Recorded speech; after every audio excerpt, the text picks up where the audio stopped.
हाय, Sam बबुआ channel में आपका हार्दिक स्वागत है। और आज के वीडियो में हम डिस्कस करेंगे अपने रसायन यानी कि केमिस्ट्री के सिलेबस के लिए, जो कि हमारा सत्र 2024-25 बिहार बोर्ड 12th के संदर्भ में होगा।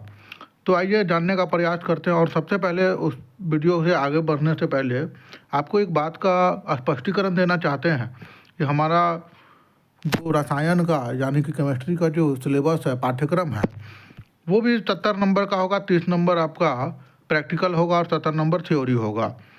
और थ्योरी में फिर 35 नंबर का आपको मल्टीपल चॉइस क्वेश्चन बनाना होगा। बाकी आपका लॉन्ग और शॉर्ट आंसर क्वेश्चन होगा, जैसा कि बाकी सारे सब्जेक्ट्स में होता है, जैसे फिजिक्स, मैथ और बायोलॉजी में होता है।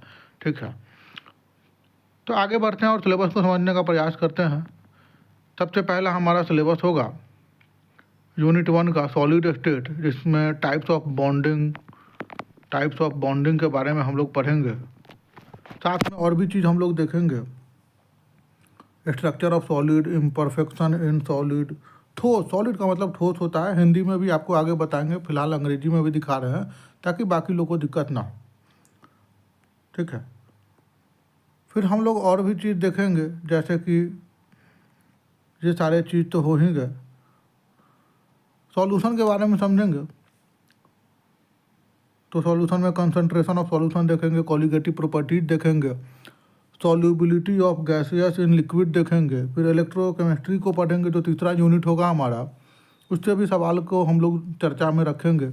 इलेक्ट्रोकेमिकल सेल्स हो गया, Nernst equation, electrode potential, electrolysis, chemical reaction, rate of reaction, factor affecting rate of reaction, collision theory, order of reaction, Arrhenius equation. ये सारे चीज़ को हम लोग एक एक करके समझने का प्रयास करेंगे कि कौन सा महत्वपूर्ण सवाल इसमें से आने की संभावना बनती है।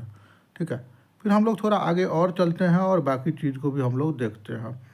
जैसा कि हम देख पा रहे हैं कि हमारे सामने हमारा यूनिट 5 दिख रहा है, जो सरफेस केमिस्ट्री का जानकारी देता है हमको। इससे भी हम लोग फैक्टर्स पढ़ेंगे, प्रकार उनके देखेंगे, एप्लीकेशन को देखेंगे सरफेस केमिस्ट्री का। फिर general principle and process of isolation of element को देखेंगे, जो कि हमारा यूनिट 6 का पार्ट है, 6 का पार्ट है, जिसमें हमको principle of extraction of metal, कैसे एक मेटल को हम लोग प्राप्त करते हैं, कैसे इलेक्ट्रोकेमिकल रिडक्शन होता है, जोन रिफाइनिंग कैसे होता है। फिर हम लोग पढ़ेंगे इनऑर्गेनिक केमिस्ट्री का हिस्सा है हमारा 7th यूनिट का पी ब्लॉक एलिमेंट, जिसमें हम लोग पी ब्लॉक एलिमेंट के बारे में पढ़ेंगे, एनामालस बिहेवियर ऑफ एलिमेंट के बारे में पढ़ेंगे, oxidation state, hydrogen bonding of P block elements, बाकी सारे चीज़ के बारे में पढ़ेंगे। साथ में डी और एफ ब्लॉक एलिमेंट को भी डिस्कस करेंगे कि क्या क्या उसका इलेक्ट्रॉनिक कन्फिग्रेशन होता है, एसपीडीएफ ऑर्बिटल को बेसिक लेवल पर समझेंगे। और उसके देखिए मुख्य मकसद ये है कि आने वाले एग्जाम्स में हम कहाँ तक लाभ उठा सकें। फिर कोऑर्डिनेशन कंपाउंड की बात करेंगे, तो इसमें coordination number, isomerism, types of complexes, nomenclature यानी कि नामाकरण, वर्नर थ्योरी, ये सारा चीज़ हम लोग जिक्र करेंगे। थोड़ा आगे और बढ़ते हैं और देखते हैं, तो हम लोग हैलो एल्केन्स को भी पढ़ेंगे, जो कि हमारा ऑर्गेनिक केमिस्ट्री का पार्ट होता है। ठीक है, हैलो अरेंज पढ़ेंगे, प्रिपरेशन पढ़ेंगे, उसका प्रॉपर्टी, रिएक्शन, इन्वायरमेंटल इफेक्ट पढ़ेंगे। साथ में अल्कोहल, फेनॉल, ईथर्स के बारे में भी पढ़ेंगे, जिसका प्रॉपर्टी, रिएक्शन और उसके यूजेज के बारे में पढ़ेंगे। फिर लास्ट का हमारा 4 यूनिट बचता है, जिसके बारे में भी हम लोग को जिक्र करना है कि इससे कौन से जुड़े सवाल हमारे सामने आ सकते हैं। अल्डिहाइड, कीटोन, कार्बोजाइलिक एसिड के बारे में। फिर ऑर्गेनिक कंपाउंड, जो कि नाइट्रोजन कंटेन करता है, amine, amide, diazonium, salt, nitro compound, ये सारा चीज़ हमको इसमें देखने को मिलेगा। बायोमोलिक्यूल्स के बारे में पढ़ेंगे, तो carbohydrate, protein, nucleic acid, vitamin, hormone के बारे में यहाँ पर आएगा, जो कि थोड़ा बायोलॉजी से कॉन्सेप्ट है। तो जो लोग इसमें बायो लिए होंगे मैथ्स के अलावा, उनके लिए थोड़ा इंटरेस्टिंग होगा। हालांकि मैथ वालों को भी इस पर ध्यान देने की ज़रूरत होगी। फिर पॉलीमर्स का जिक्र करते हैं, तो पॉलीमर्स में अगर देखा जाए तो हमको टाइप्स ऑफ पॉलीमर पढ़ना है, पॉलीमराइजेशन पढ़ना है, स्ट्रक्चर, प्रॉपर्टीज ऑफ पॉलीमर्स पढ़ना है।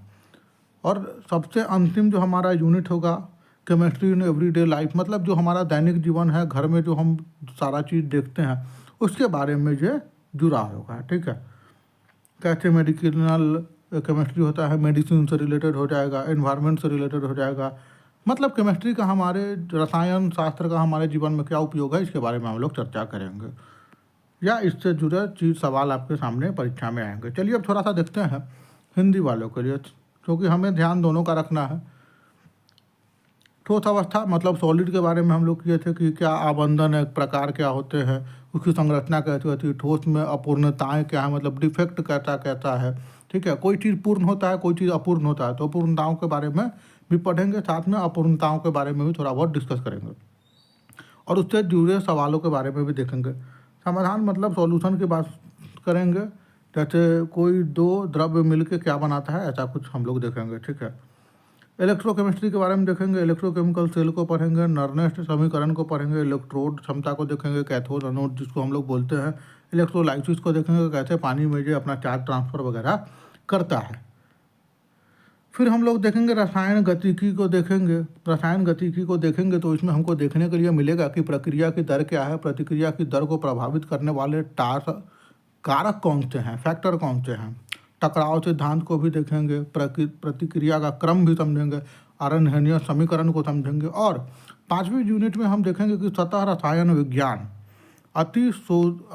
अधिशोषण को प्रभावित करने वाले कारक, अधिशोषण के प्रकार, सतह रसायन विज्ञान के अनुप्रयोग, ये तमाम चीज़ों को हम लोग एक एक करके सवाल के रूप में समझने का प्रयास करेंगे। साथ में देखेंगे 6ठा यूनिट जो हमारा होगा तत्वों के अलगाव के सामान्य सिद्धांत और प्रक्रियाएं, धातुओं के निष्कर्षण, विद्युत रासायनिक कमी, क्षेत्र शोधन के सिद्धांत, सभी का समीकरण समझते हुए हम लोग आगे बढ़ेंगे।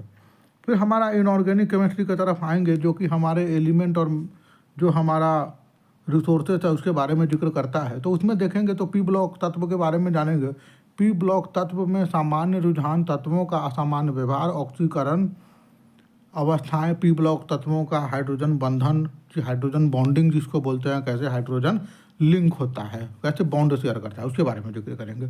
डी और एफ ब्लॉक के बारे में जानेंगे, जिसमें इलेक्ट्रॉनिक विन्यास डी और एफ ब्लॉक तत्वों के गुणों के में सामान्य रुझान, लैंथेनाइड संकुचन, सारे तमाम चीज़ों का हम लोग जिक्र करेंगे एक एक करके सवालों के प्रारूप में। फिर 9वां नंबर यूनिट जो होगा उसमें समन्वय यौगिक देखेंगे, समन्वय संख्या, समन्वय सामवयता, संकुलों के प्रकार, नामकरण, वर्नर का सिद्धांत, सारी चीज़ों को हम लोग एक एक करके देखते चलेंगे, एक एक करके सारी चीज़ों को देखेंगे। फिर 10वां जो हमारा होगा हेलो एल्कीन, हेलो एरिन, तैयारी, गुण प्रतिक्रियाएं, पर्यावरणीय प्रभाव, तमाम चीज़ों को देखेंगे जो कि हमारा ऑर्गेनिक केमिस्ट्री का पार्ट होता है। अब फिर देखेंगे कि अल्कोहल, फिनॉल, ईथर के बारे में भी, उनके सारे प्रॉपर्टी के बारे में देखेंगे, तैयारी क्या है, गुण क्या है, प्रतिक्रिया है, उनका उपयोग कहाँ कहाँ पर होता है। फिर 12वीं यूनिट में देखेंगे कि अल्डिहाइड, केटोन्स और कार्बोजाइलिक एसिड क्या होता है, CHOOH के बारे में देखेंगे जो कि हमारा केमिकल कंपोजिशन होता है। नाइट्रोजन युक्त कार्बनिक यौगिक को समझेंगे, उनके डाइजोनियम, लवण, नाइट्रो यौगिक, एमाइन, एमाइड, सारे तमाम चीज़ों को देखते हुए चलेंगे, उनसे जुड़े सवालों पर भी चर्चा हम लोग खासकर करेंगे। फिर चौथे में आता है molecules, carbohydrate, protein, nucleic acid, vitamin, hormone, तमाम चीज़ों को भी देखेंगे। पॉलीमर देखा जाए तो 15वां यूनिट का हिस्सा है, जिसमें पॉलीमर के प्रकार, पॉलीमराइजेशन, संरचना और पॉलीमर के गुणों पर जोर दिया गया है। साथ में अंतिम और बहुत इंटरेस्टिंग जो हमारा यूनिट होगा वो यूनिट कुछ ऐसा है कि दैनिक जीवन में रसायन विज्ञान, ठीक है, क्या उसका मतलब लाइफ साइंस में उसका क्या उपयोग है केमिस्ट्री का, ठीक है, तो उसके बारे में दैनिक जीवन में रसायन विज्ञान की भूमिका, पर्यावरण रसायन विज्ञान, औषधीय मतलब मेडिसिनल रसायन विज्ञान, तमाम चीज़ों को हम लोग एक एक करके देखेंगे।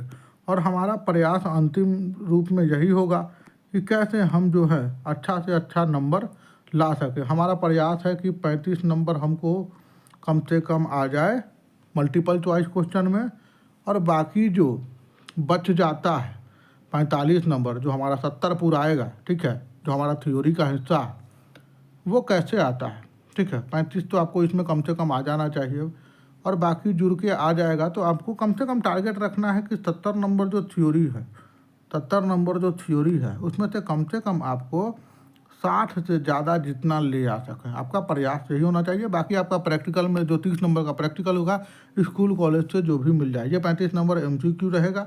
इसमें से आप कोशिश करें कि 35 से 35 हम ले आएँ ताकि आपका अच्छा से अच्छा काम बन जाए।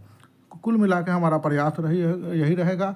और आने वाले वीडियो में आपको तमाम तरह की जानकारी दी जाएंगी जिससे आप अच्छा से अच्छा मार्क्स हासिल कर पाइएगा।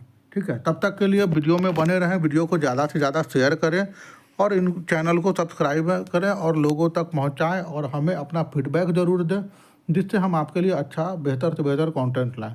तब तक के लिए धन्यवाद। सैम बबुआ चैनल में जुड़ने के लिए आपका हार्दिक बधाई।